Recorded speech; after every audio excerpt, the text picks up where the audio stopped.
Okay. Hi, Sue. Hello, Fred. Yeah. Hey, Mindy. Hi, Fred. Hi. Looks like we're early. Okay. A little bit, yeah. Yeah.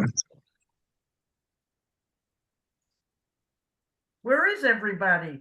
Fred? I don't know. We'll see.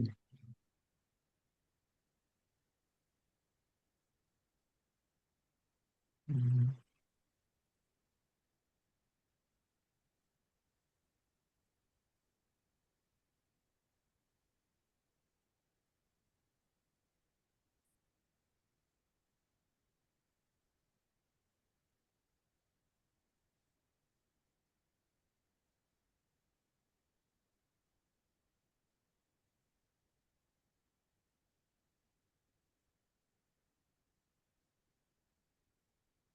Fred, did you do anything exciting for your birthday?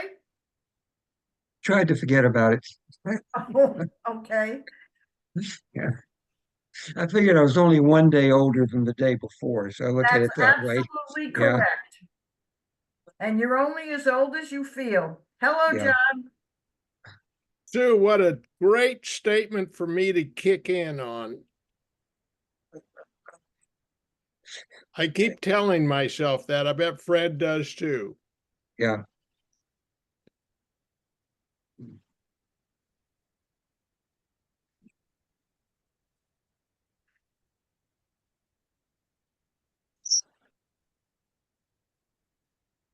Okay. 59.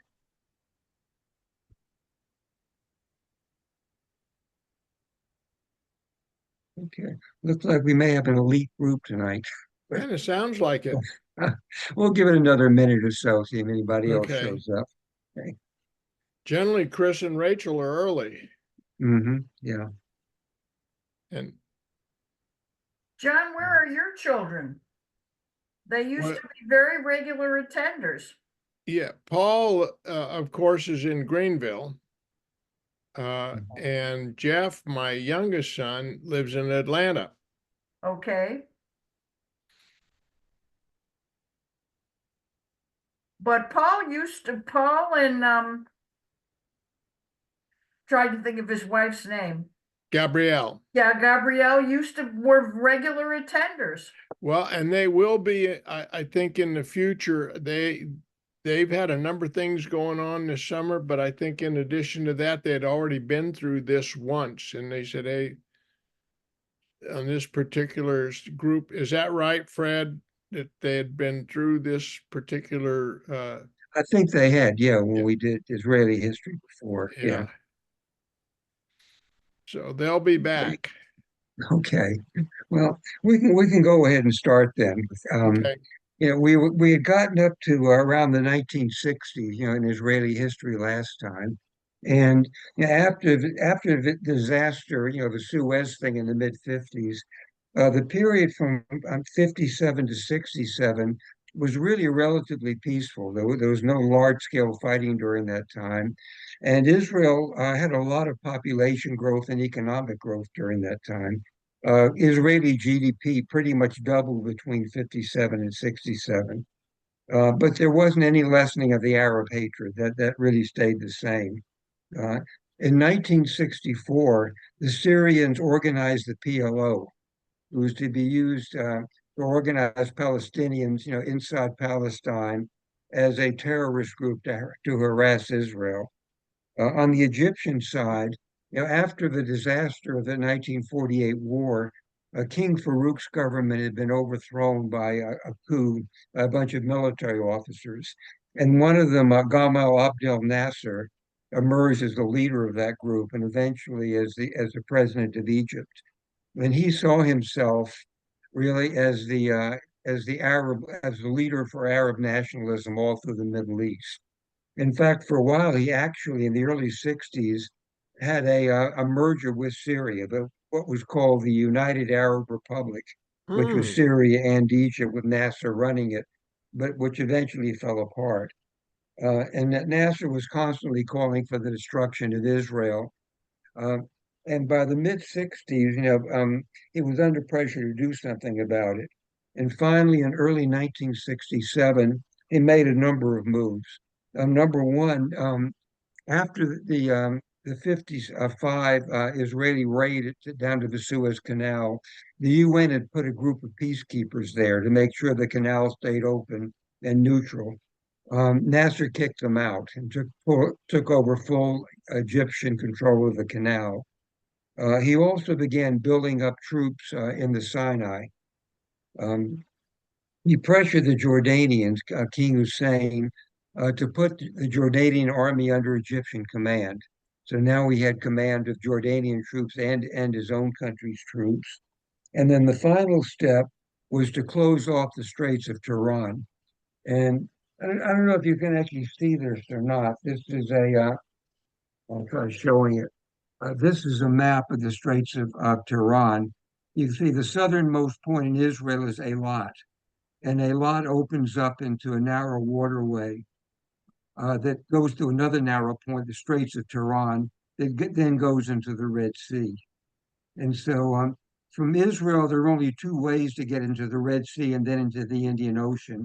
One is to sail from Eilat and go through the Straits of Tiran. The other would be to leave from one of the Mediterranean ports, go through the Suez Canal, and then down into the Red Sea from there. Nasser closed off the Straits of Tiran to all Israeli shipping, and also closed the Suez Canal, which was really an act of war. Israel actually, to close off an international seaway to just one nation is legally an act of war, and Israel would have been justified, to go to war over that. But they were restrained by the United States.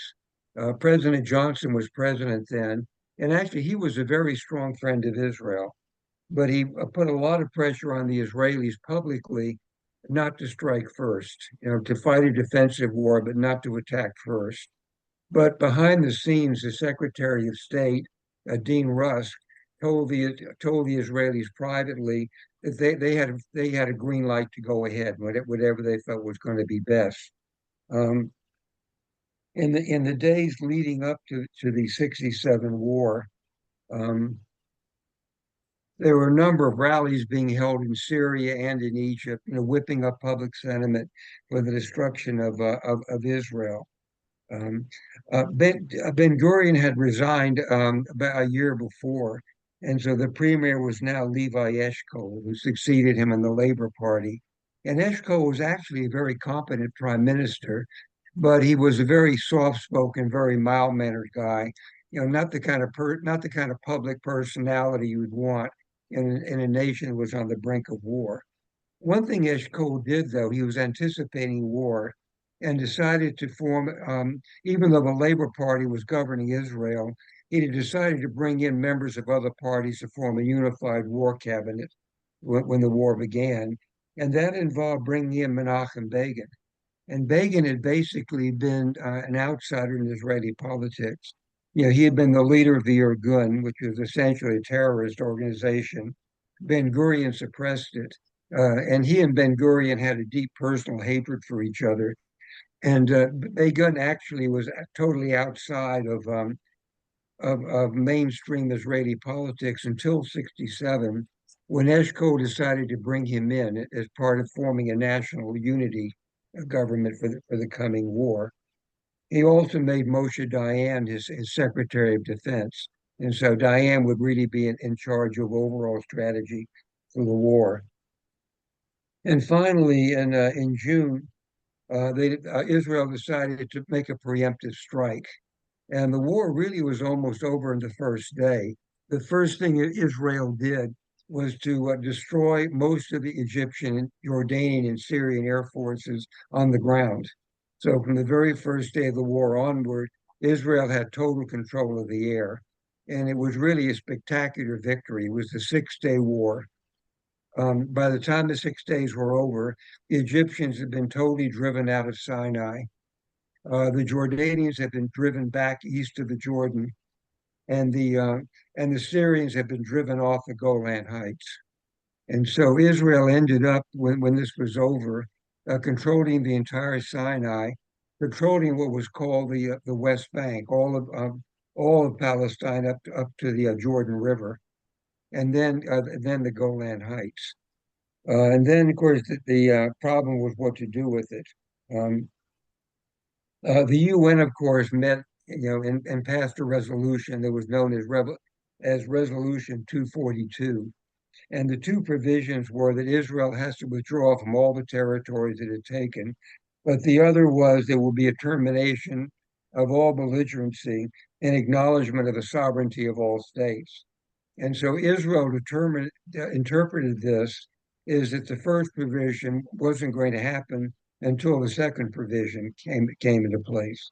In other words, when the Arab nations recognized Israel and signed peace treaties, Israel would then withdraw, from all the conquered territory, which wasn't about to happen, anytime soon.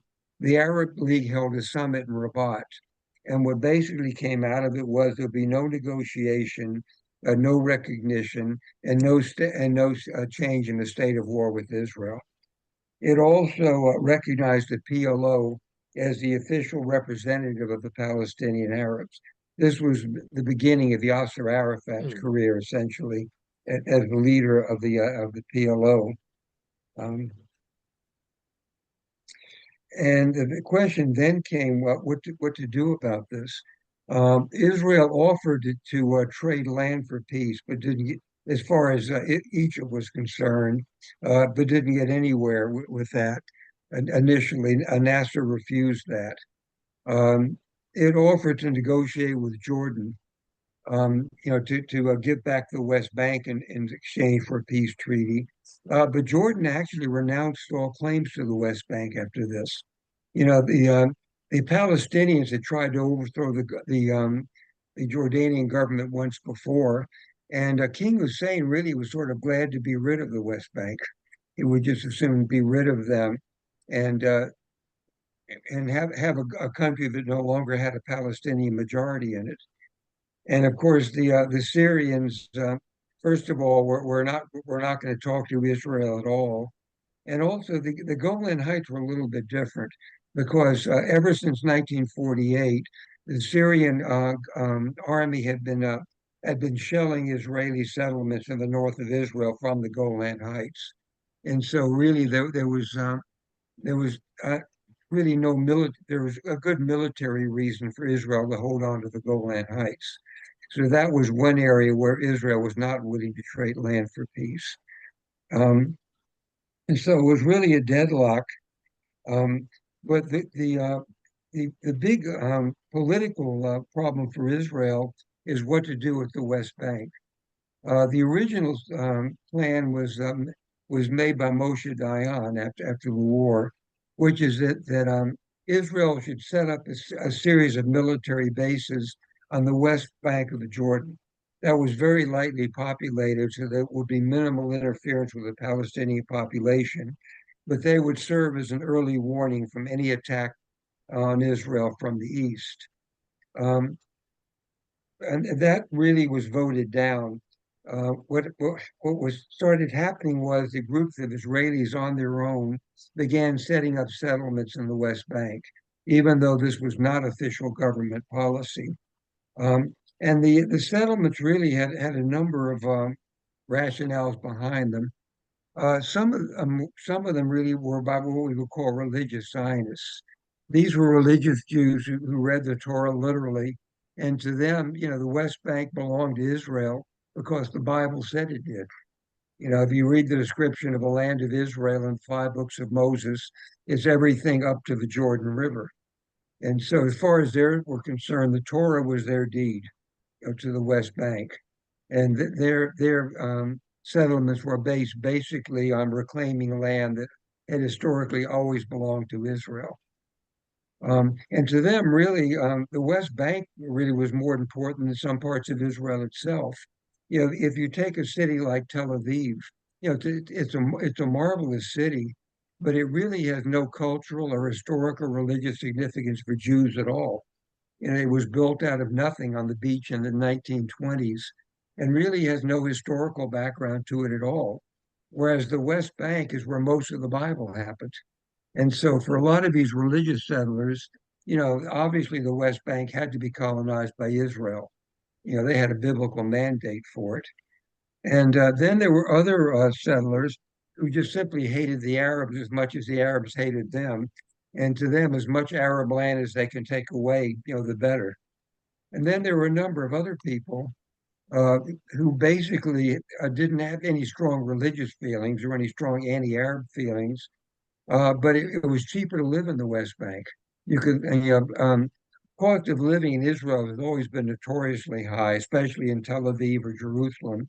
And if you lived in one of these settlements, you could still be within easy commuting distance of Israel proper, but live a lot more cheaply. So there were a number of reasons for people who want to live in West Bank settlements. And the Eshkol government, even though the official policy was no settlements, really didn't try that hard to get rid of them. People, a group of a few dozen people would set up some trailers or a tent camp in the West Bank, and the government would shut it down, but then they would come back again. And eventually the government would just get tired of doing this over and over. And very slowly these settlements would start to take root. Although before 1973, they really weren't a major factor. There weren't that many settlers in the West Bank. The turning point really came with the war of 1973. Um, and this again, with the Egyptians, were humiliated again by the 1967 war. Nasser had died of a heart attack several years after the 67 war, and his place in Egypt was taken over by Anwar Sadat. Um, and in 1973, the Egyptians and the Syrians attacked both the north and south of Israel and really caught the Israelis off guard. It was really the first major failure of Israeli intelligence. The Egyptians had been massing troops on their side of the Suez Canal for months preceding this. Israeli intelligence knew about this and wrote it off really as just a war game, training for the Egyptian troops. They didn't think there was a serious threat. When they attacked on Yom Kippur in 1973, uh, they broke through the Israeli lines along the Suez Canal very rapidly. The Israeli Air Force, again, still dominated the air, but not as much. Because one of the things the Soviet Union had done is equip the Egyptians with ground-to-air missiles. And it wasn't as easy as it was during the 67 war. Israel started taking losses, planes being shot down by Russian missiles. And at the same time, the Syrians launched a major attack on the Golan Heights. And this really was a more immediate threat to Israel, because at least with the Sinai, there was plenty of room to fall back. The Sinai didn't, the Suez Canal didn't immediately border Israel. The Golan Heights did. And for several days, it looked like the Syrians were going to break through in the Golan Heights and actually get into northern Israel, into the Galilee. Fortunately, after about 3 days, the Israelis were able to turn things around. The Israeli army managed to cross the Suez Canal, knock out the SAM batteries, and actually surround the Egyptian army in the Sinai. At the same time, the huge tank battle on the Golan Heights, the Israelis finally turned the tide and started driving the Syrians back along the road to Damascus.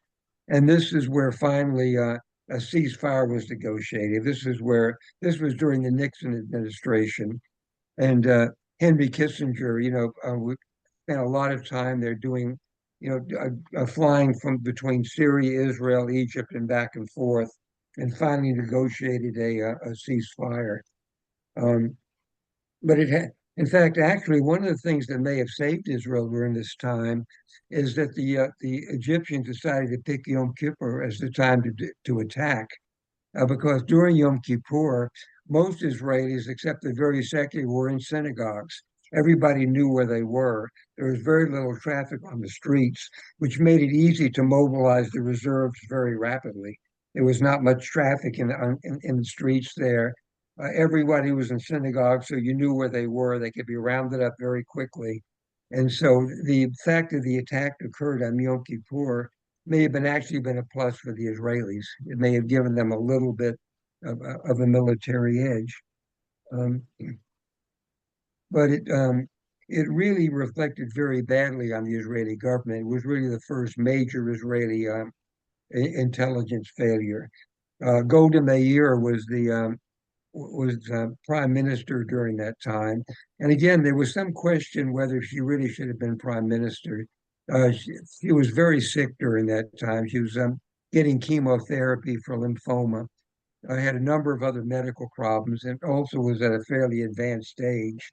And she took a lot of the blame for that. Although again, she was actually listening to her military advisors who were telling her that there was no immediate threat.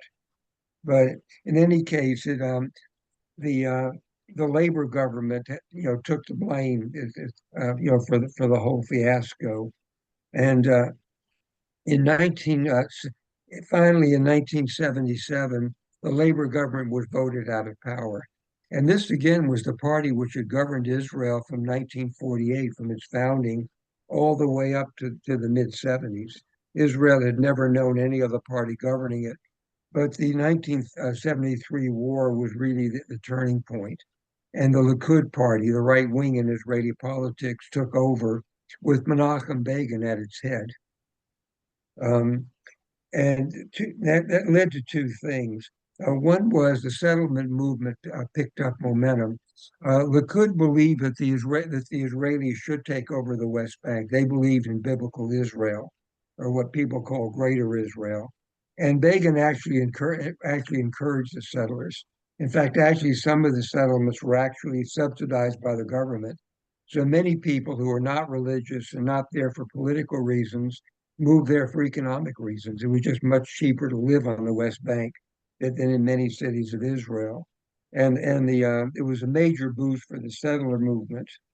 But also, it was interesting in that it was Sadat who finally made peace with Egypt. Uh, Arafat made the first move. He actually announced that he would be willing to go to Israel to meet with the Israelis in Israel to make peace, to get the Sinai back. And Menachem Begin took him up on it. There was a very famous visit of Sadat to Israel, where he actually addressed the Knesset. And this finally led, with President Jimmy Carter acting as kind of a broker and a go-between, it finally led to the 1979 peace treaty between Israel and Egypt, which is really historic. It was the first time that an Arab nation had formally recognized the state of Israel and actually signed a treaty with it. Isn't that something that Jimmy Carter has hailed as one of his major accomplishments during his presidency? Yeah, I think it was his major accomplishment. Yeah. He didn't really have that successful a presidency, but if most people will remember him for probably his brokering that 1979 agreement. It was signed on the White House lawn. You may remember the TV coverage of that. He got Sadat and Menachem Begin together in Washington. There was this photo op on the White House lawn where they signed the treaty, and the peace is still held up. It's not what everybody had hoped for. Everybody hoped this would be the beginning of good relations between the two countries. There would be economic ties and tourism, and that never really happened. But the peace has held up. It's a very cold peace, but it's peace, and it's held up over all those years. And of course, in return for that, the Sinai was given back to Egypt. Fred, going back to the Yeah. Golan Heights, it seems to me I recall that there were some major tank battles there that Israel employed a new strategy or a unique strategy and was able to defeat the Syrians. up there and reclaim the Golan Heights. And I guess it's Menachem Begin that said they'll never relinquish the Golan Heights Yeah, after that. they Is never that- will. Yeah, that was actually the biggest tank battle since World War II. Yeah. The only tank battle bigger was at the Battle of Kursk near Stalingrad between the Germans and the Russians, where there were thousands of tanks, engaged.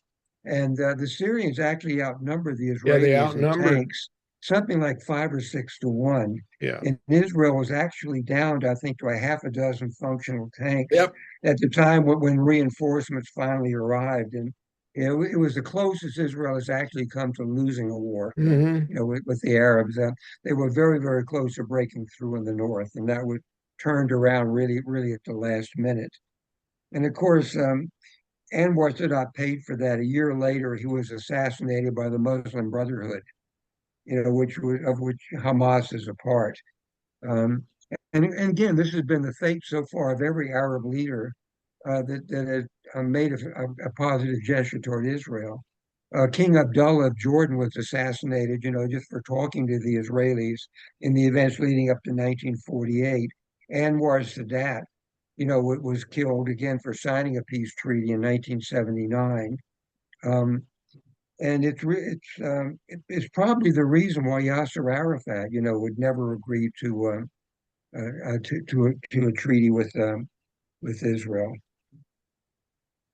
But at least it was in 1979 marked the first time that there was basically some movement. At least one Arab nation was willing to recognize Israel. Um,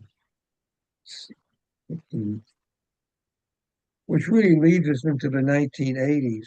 And if you're reading, the book The Siege, Connor Cruz O'Brien's book, the one problem with that book is it's a little bit dated in that it only goes up to around the early 1980s. So it really kind of stops at that point. There is one other book that I would recommend, to go up more into the more modern era. And it's a book, I'll show it over here if you can see it. It's called Israel, a History. It's by Anita Shapira, who is a professor of history at Tel Aviv University. And it carries the history up into the 2000s. Mm. So it's a really good supplement to the siege. The Sinai, having never been over there, but the Sinai doesn't have any strategic value to Egypt or Israel, does it? It really doesn't. There's a couple of oil wells on the Sinai, but not anything other than that. Really. And in fact, actually, one thing what Egypt did do is give up Gaza. Until that war, Gaza was part of Egypt, Oh, and Gaza was given up to the Palestinians. Egypt, gave up Gaza to the PLO. So, and they've had nothing but trouble with the PLO, really, really ever since. Um, in fact, the Syrian, the Sinai Desert ever since then has been kind of an ungovernable place. I mean, even today, there is some cooperation between Israel and Egypt, to try to stop a lot of the crime that goes on in Sinai. There's a lot of drug trading that goes on there. It's a very hard region to govern. And but the one good thing about it is, though, it gives Israel strategic depth. If Egypt should ever change its mind, and become hostile to Israel again, that space of the Sinai gives them a lot of strategic depth for defending themselves against Egypt. Um, the 1980s were not really a good time for Israel. Once Yasser Arafat took over the PLO, they were operating the West Bank, but they also set up their main headquarters in Beirut, and they had a strong presence in Lebanon. And Lebanon has always been kind of a shaky country, because it's always there are several factions there. You have the Maronite Christians. It's the only Arab country with a substantial Christian population. But then you have Sunni, a Muslim population, and also a Shia Muslim population. And the government for many years actually followed this. It was sort of like Yugoslavia, really. You know, when Yugoslavia formed, and you have the Bosnians, you have the Croats, you have the Serbians, and you really have this uneasy balance with a lot of groups that didn't really like each other. And Tito kept a lid on that for a time, but if there was a Croat prime minister, the assistant prime minister had to be a Serb, and the minister of finance had to be a Bosnian. They tried to balance this in the government. And Lebanon did this for a long time. If the prime minister was a Christian, and then the assistant prime minister had to be a Sunni Arab, and a Shia Arab had to have some other post in the government. And they kept up this uneasy balance for a long time. But the government really wasn't strong enough to suppress the PLO. And yeah, and Arafat used the PLO, used Lebanon as his base for the PLO, and and they were periodically conducting raids into Israel. And so in 1982, Menachem Begin was still prime minister there. He had Ariel Sharon as his defense minister. And of course, Sharon had a reputation for being one of the most aggressive Israeli generals. And he and Begin decided to invade Lebanon. And the idea initially was to set up a demilitarized zone about 40 kilometers deep into Lebanon. This was the maximum range of any of the rockets that the PLO was firing into northern Israel. The idea was penetrate 40 kilometers into Lebanon, keep that as a demilitarized zone, and that will essentially keep Israel safe from any missile attacks from the north. The other object was they would like to see a Maronite Christian government in Lebanon, since obviously Israel, had a much better track record with Christians than it did with Muslim Arabs. And so there was a natural affinity between the Maronite Christian section of the government and the Israelis. The problem was that Sharon got a little bit too ambitious. They decided to go ahead and take Beirut, go ahead all the way up to Beirut, destroy the headquarters that the PLO had there. They were actually able to surround Beirut. They forced the PLO to evacuate Beirut. They actually ended up, I think, in Tunisia for a while. And then Syrian forces that were there were forced to withdraw also. But then they actually tried to negotiate a treaty with the Christian Maronites, which would make Lebanon a de facto ally of Israel, maybe keep the PLO and the Syrians out. But one of the things that happened during that time was there were two large Palestinian refugee camps around Beirut. Uh, the um, the Christian militiamen, who hated the Arabs, uh, invaded the refugee camps and carried out large-scale massacres of Palestinian civilians. And even though the Israeli military was not directly involved in that, they didn't stop it.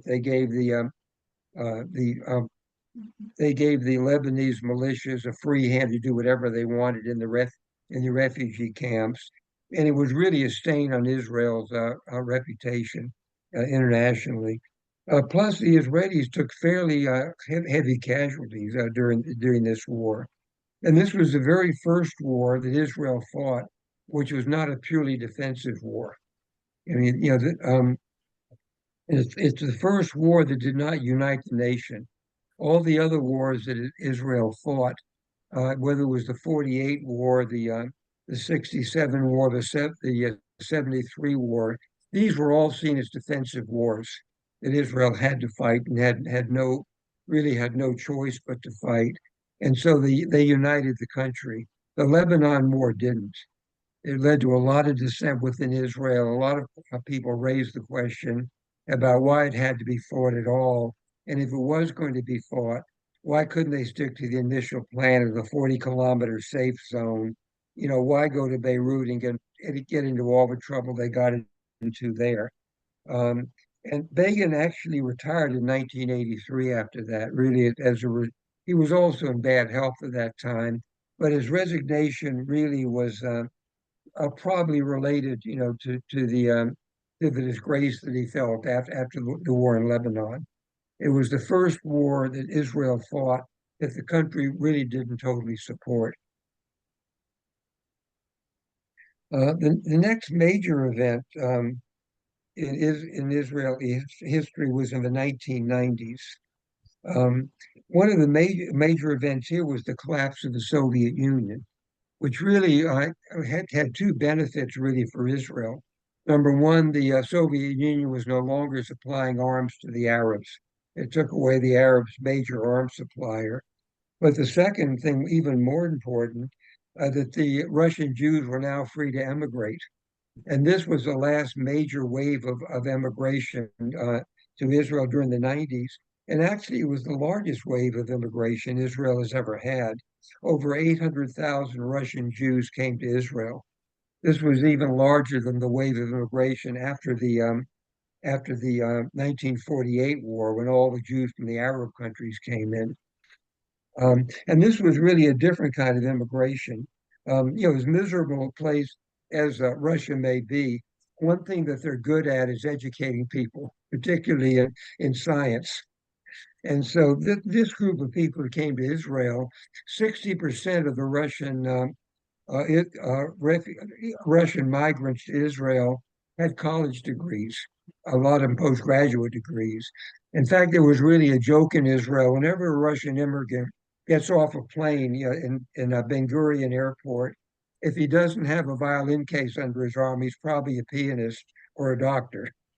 And this was a highly educated group of people that really could contribute to the Israeli economy. It took them a while, to learn Hebrew, to get assimilated, but they were a major addition to Israel, to the Israeli economy. Of course, it was a few years before some of them could learn enough Hebrew and get credentials in Israel to practice their professions. And there was a joke that if you pulled into an Israeli gas station, the guy pumping gas might be a cardiologist. He just hadn't got his credentials enough, in Israel yet. But a lot of the credit really for this high tech, startup economy that Israel's so famous for really came during the 90s with these highly skilled, highly educated Russian immigrants to Israel. And that's really what put Israel on the map of the world in terms of its excellence in what I call a high-tech computer area. Is that where a lot of the math and science and all of that Absolutely. software and businesses that are software oriented, Yeah. all stemmed from that Russian immigration. Is that a A fair lot of it statement? did, yeah. Yeah, I think it's fair. A lot of that really did come from the contribution of the Russians. And they were really were unique, and all the other immigration before that, were from places which were immigrants who really came with practically no skills and really had to be taken care of. It was years before they were integrated. After 48, you had people coming from Yemen, from Iraq, from Morocco, Tunisia, places where they essentially been living, which had not changed since the Middle Ages. Some of the Yemenite refugees had never driven in a car, had never talked on a telephone, had never seen a light bulb. I mean, and these people, it took years to get them integrated into Israeli society. But the Russians really, a lot of them were better educated than the Israelis were. That they really lifted the whole educational level of Israel up. Yeah. So that really was one of the major beneficial things that happened during the 90s. The other thing that happened politically is Labor came back into power in 1992. This was Yitzhak Rabin, who took over as prime minister, and the Labor Party's platform was that they could make peace. That now it was possible to make peace with even with Syria and with Jordan. Um, the first trial he made with Syria, Hafez Assad, but those talks fell through. The Syrians really weren't very cooperative. But some informal talks began with the PLO, and this was a number of private individuals meeting in Oslo. Nothing official, no publicity. And after a few months, when it appeared that there may be some possibility of an agreement, that's when the government got involved officially in it. And of course, this was the beginning of what was called the Oslo Accords.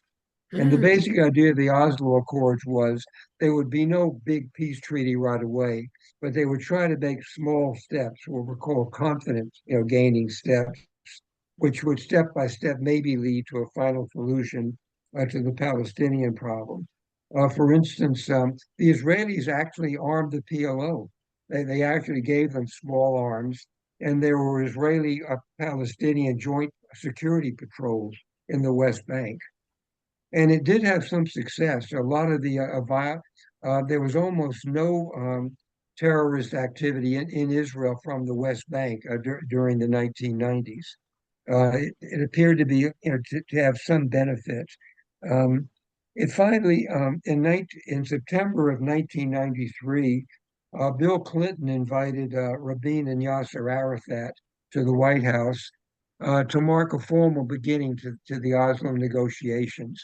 He felt that it reached a point now where it should get international recognition, and it also might put more pressure on on both sides to come to an agreement.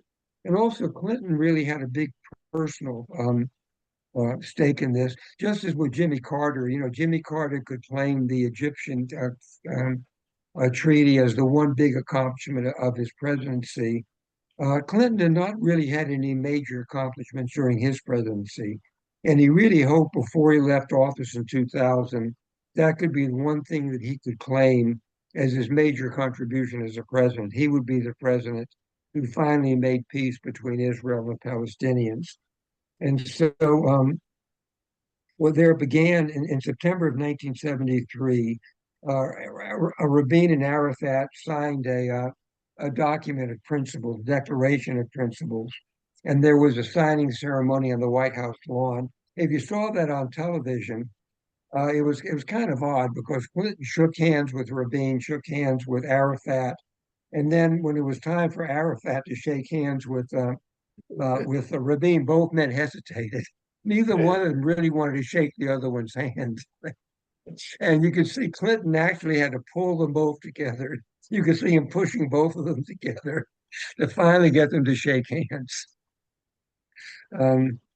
But of course, it was very difficult negotiations because at that time there were already about 150,000 settlers on the West Bank, which meant that there was already a strong group in Israeli politics that were really against the settlement. By this time, the group of settlers in the West Bank had reached a size where they were really thinking about maybe we can take the whole West Bank back. So you had a faction in the Israeli government against Rabin who really didn't want the Oslo Accords to succeed. He did succeed, though, in 1994, signing a peace treaty with King Hussein in Jordan. And Jordan became the second Arab country to recognize Israel and to sign a peace treaty. And finally, the upshot of the other, of course, major event leading up to the final negotiations was in 1995. Yitzhak Rabin was assassinated, and this was by a group of religious fanatics. Again, the so-called religious Zionists who felt, that God gave them the West Bank, and Yitzhak Rabin was going against the will of God by negotiating, to give the Palestinians any part of it. And Rabin was assassinated. The negotiations went on. In 1996, Netanyahu became prime minister for the first time, and this actually halted the negotiation. Netanyahu really was with the settlers. He really did not want to negotiate anything that would involve giving up any of the West Bank permanently to the Palestinians. So for several years, the negotiations were really stalled. in 1999, Labor came back into power with Ehud Barak as prime minister. And it was Barak who met with Arafat at Camp David in the summer of Whatever you're 2000. doing. And this was where the final agreement was supposedly going to be signed. Um, uh, Bill Clinton actually spent months leading up to this studying Israeli history, studying Arab history. Some of his aides say that he had actually memorized the location of every town in the West Bank. He really just immersed himself in this whole thing, because this was going to be the crowning achievement of his presidency. He knew he was going to be leaving office in January, 2001, and this treaty between Barak and Arafat was going to be the thing that would define his presidency. It was going to be his one great achievement, and it never came around. The concessions that Barak made really were far beyond anything any Israeli prime minister had ever discussed before. He was willing to give about 94% of the West Bank to Arafat. There were some settlements around West Jerusalem that he would not give up, but he was willing to give some land in northern Israel as compensation for that. He was willing to give uh, Arafat control over part of eastern Jerusalem, even though previous prime ministers had said that Jerusalem would never be divided again. And there were even plans to build a major highway that would run through the Negev or to the south of the Negev and actually connect the Gaza Strip with the West Bank. So there would be a linkage between those two parts, and you could have a unified Arab entity, which would be joined by this highway. And I remember reading about it. I was convinced it wouldn't work because the Knesset would never approve it. It was giving up too much to the Palestinians. But eventually it was Arafat that walked away from it, and Bill Clinton later said, that it failed because of Arafat. Uh, and both of them, and it show the difference when Ehud Barak came back home, within 6 months he was out of power. He had failed as far as the Labor Party had failed, and that was the end of his political career. Uh, Yasser Arafat came back to a huge reception. He hadn't given in. He hadn't given in to the Israelis. He was keeping the fight going. Uh, Later, one of his um, um, friends asked him later on. This was reported by some of the New York Times. The Israelis really gave you everything that you could possibly expect from an Israeli government. I mean, you must have known you're never going to get a better offer than that from Israel. Why didn't you take it? And he was very honest. He said, they would have killed me. And he was, Sadat was killed for signing a peace treaty. King Abdullah was killed for talking to the Israelis. And I think Arafat maybe felt the same way. And there was something which really raises the question: was Arafat ever negotiating in good faith to begin with? Probably not. Probably not. I think maybe he knew that he was never going to sign a final agreement with Israel, no matter what.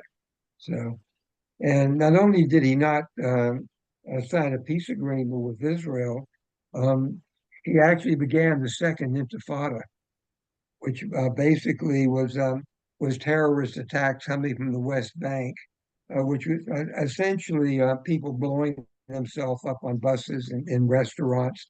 It was basically a suicide bombing type of thing. Um, and this actually wrecked any talk of any kind of more negotiation with the Palestinians. Although in 2005, um, when Ariel Sharon was prime minister, he did really an amazing thing.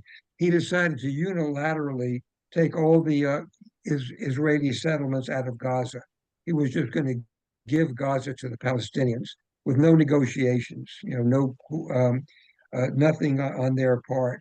The Israeli settlements in Gaza were taken down. Gaza was turned over to the Palestinians. Um, and it turned out, to be of no value at all. One of the interesting things was one of the things the Israeli settlements were doing there were growing tomatoes. You know, Mhm. they have these huge greenhouses where they were growing tomatoes for export. And the settlers who were furious at being taken away from there wanted to take, to dismantle them and take them back into Israel with them. But an American donor, and I can't remember his name. I think he was an American hedge fund manager, very wealthy, a New York Jew, decided it would really be a peace gesture toward the Palestinians if those greenhouses were turned over to them, so they could, Right, use them as part of their economy. And so I think he bought them actually from the settlers. I think he paid several $1 million for them. And so they were then left for the Palestinians. And one of the first things they did was to destroy them, yep. just out of sheer spite, for no other reason. And And they left all the technology and everything. They just kind of said, here, you can have all this. yeah, and it was destroyed just because Yeah. it Who was destroyed Israeli. them? And Fred, it's I, yeah, who destroyed the greenhouses? Palestinians. the Palestinians. Talk about And this stupid. well, stupid doesn't even begin to describe it. It was just it was just sheer hatred. We don't want anything from you, no matter what, even if it's to our benefit. We don't want it. Yeah, You it's know what? and how do you negotiate with that kind of mindset? Yeah. It's Fred, one of the and great things that through the last, I'm going to say, gosh, it's got to be almost 40 years. There's been times of relative ease and peace, and a lot of Palestinians working in Israel and that type of thing. And still that attitude and that you brought up about taking this perfectly good mechanism to earn money, to have it grow into an export market, do all this, they destroyed it. And how I just sitting there and looking at it today and looking at it through this prism of history, what is it about the Palestinian people that they don't want to have the kind of I'm going to say luxury and goods and business and all of that that Israel has been able to demonstrate for them? it's a good point. It's very difficult because if you look at the plight of the Palestinians today, they're still way better off than they were when they were part of the Ottoman Empire. They were way better off than they were during the British Mandatory period. The Arabs living in Israel, which are 20% of the Israeli population, Mm-hmm. are Israeli Arabs, actually have a higher standard of living of any Arabs anywhere Yeah, in the region. anywhere in the And world. yeah, and it's very hard to explain. It really is. Um, Nobody really knows what the majority of Palestinians feel. There's no polling that goes on there. But in 2006, when they got Gaza back, they elected a Hamas government, and of course that's the last election that's been held in Gaza. Yeah. In the time since then. Um, and Hamas couldn't care about the Palestinians at all. They're simply using Gaza as a base to attack Israel from. The Palestinians there are useful, for as human shields, so they have to be killed for the Israelis to get at Hamas. But otherwise, a good example is, there are over 200 miles of tunnels, under Gaza that Hamas has built. With half the money that it took to build those tunnels, Gaza could be a paradise. Mm-hmm. It sits on a very scenic part of the Mediterranean coast. There should be a line of luxury hotels all down that coast. Sure. It's just perverse. It's hard to understand that kind of mindset. There are about 22,000 Arabs in Gaza who crossed into Israel every day, to work, and support their families. And Hamas attacked Israel knowing that all that would be shut down.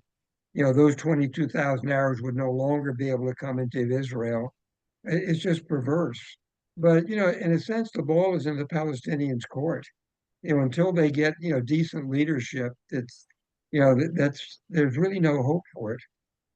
Well, and there's so many I don't think it's, I was going to say there's so many Palestinians all over the world. You'd think that the ones that are outside of Gaza and all of that, there'd be some that'd be coming back and saying, "Hey, you guys, we have a great opportunity here. yeah, Let's change our ways." yeah. Well, I don't think it's hopeless, but I think what's going to have to happen is that the Palestinians are going to have to get their Nelson Mandela or their Martin Luther King.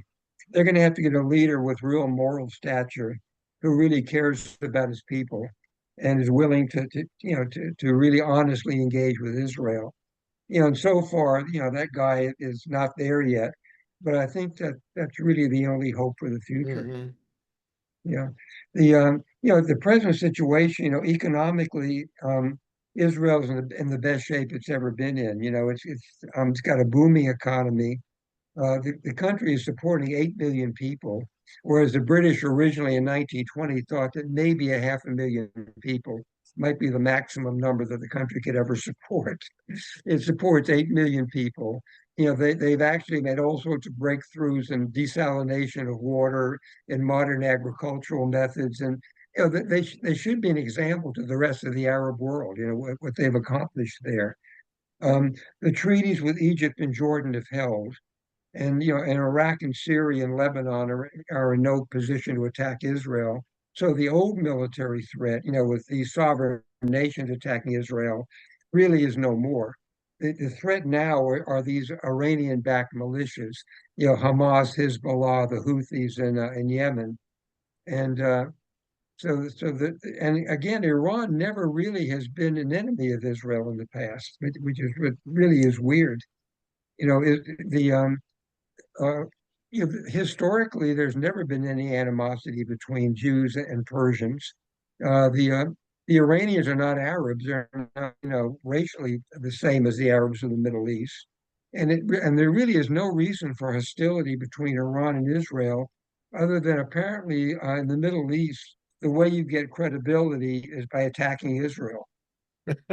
Basically, that's how you get what you call street cred, Yeah.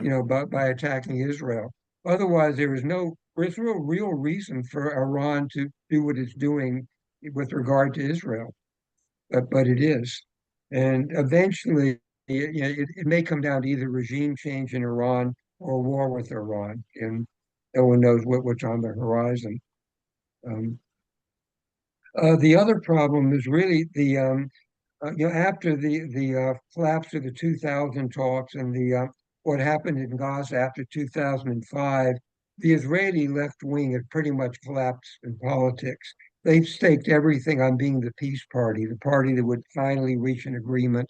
After the failures of 2000 and 2005, I think in the present Knesset, Labor has about 6 seats. I mean, it really isn't the presence. Israel has the most hardline right-wing government that it's ever had in its history. And I think, unless there's a change in Israeli politics, they may very well decide to take over the entire West Bank. And what that's going to involve is one of two things: either ethnic cleansing, simply pushing out the Palestinians that are there. That's almost well over 1.5 million people, or incorporating them into Israel, which means that either you make them citizens, in which case they become a majority, and Mm. Israel will no longer be a Jewish state in the sense that it was, or simply keeping them as non-voting members, second-class citizens, in which case you would really have a South African apartheid, a type of Yeah. government. And so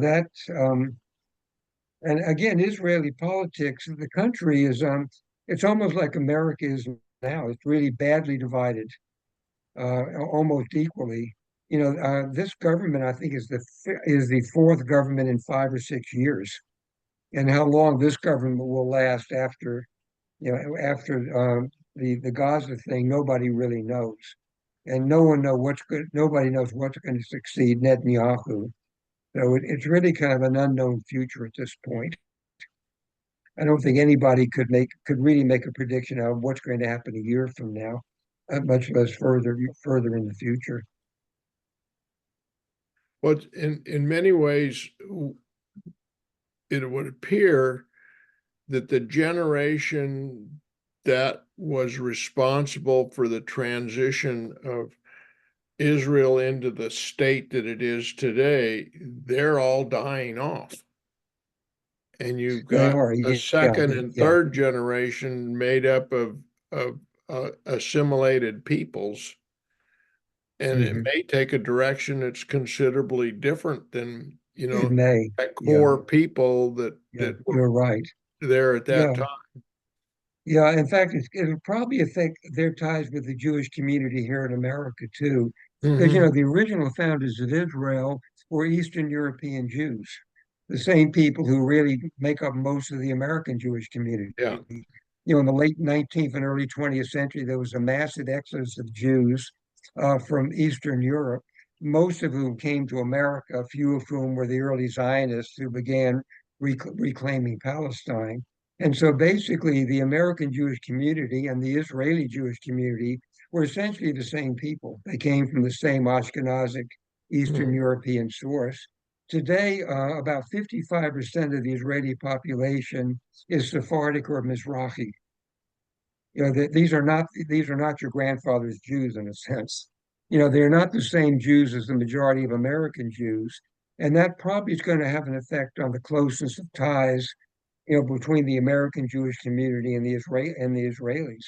It's not clear how that's going to work out over the next few years. Mhm. Well, and the So, interesting thing is going to be how the October 7th shapes the current youth in Israel. I mean, because mhm, from what I understand, people that I talked to up until now, they actually saw a way forward with peace with the Palestinians in Gaza and in the West Bank, but now their whole attitude is changing.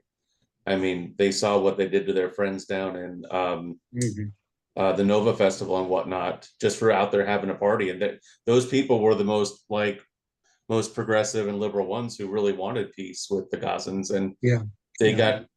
got what happened to them for their trouble. So yeah, it's going to be really interesting to see what happens. Yeah, it is. And although, to most American Jews, it would be unthinkable for Israel to do ethnic cleansing, in Gaza and the West Bank, simply drive out a couple of million Palestinians. Who knows? We don't know what the next Israeli government is going to be. So, and again, the image of Israel that Israel has in the world is really very different now. Because I remember when Israel, first came into being in 1948, I was a child, but I remember my parents and all my parents' friends, they just couldn't believe it. It was a miracle, that there actually be a Jewish state in the world. After 18 or 19 centuries, Jews were actually living in their own country. It was just incredible. And to a Jew born in America now, in the 90s or in the 2000s, Israel has always been there. It's always been militarily strong.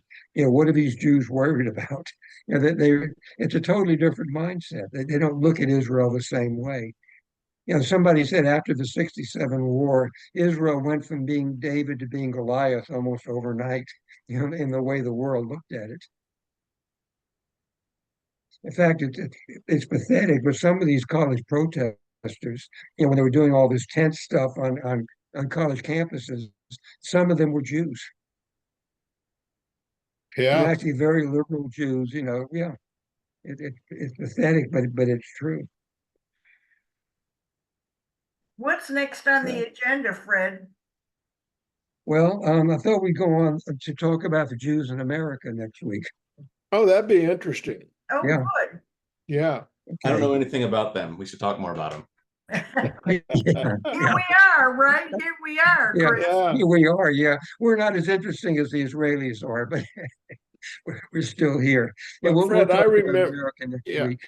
I also remember after the 1948, a lot of people sending aid to Israel directly, bypassing the government. I don't remember the details, Mhm. but to help Israel get it really established. Do you remember that? Oh yeah, people. The Americans at that time, Israel was desperately in need of money, and I remember almost every Jewish home, I know it was true in Greenville, would have a little collection box, a little blue and white metal box, and The kind of like a pushki. big piggy Yeah. bank. The Yeah, pushki. in which you would put money for Israel. There were Israel bond drives, where you would buy Israel bonds. Um, and many people basically, when the bonds matured, just threw them away. That just, they were making a contribution. They weren't making an Mm. investment. Um, and the person who was really best at raising money for Israel during the 50s, during those early years, was Golda Meir. Because she was the only leader in Israel in the early years who was born in America. She was born in Milwaukee. She grew up in America. She spoke English without a foreign accent. She knew American Jews, and she was the one person that Israel could send who really could connect with American Jews. She raised tens of millions of dollars for Israel during the 50s. She Yeah. was always touring America, going from one city to another. Okay, guys, we're on stage next. Okay. Great. Okay. So Thank see you you, guys Fred. next week. Thanks, Fred. Okay. Have a good Right. week, all. Thanks, see ya.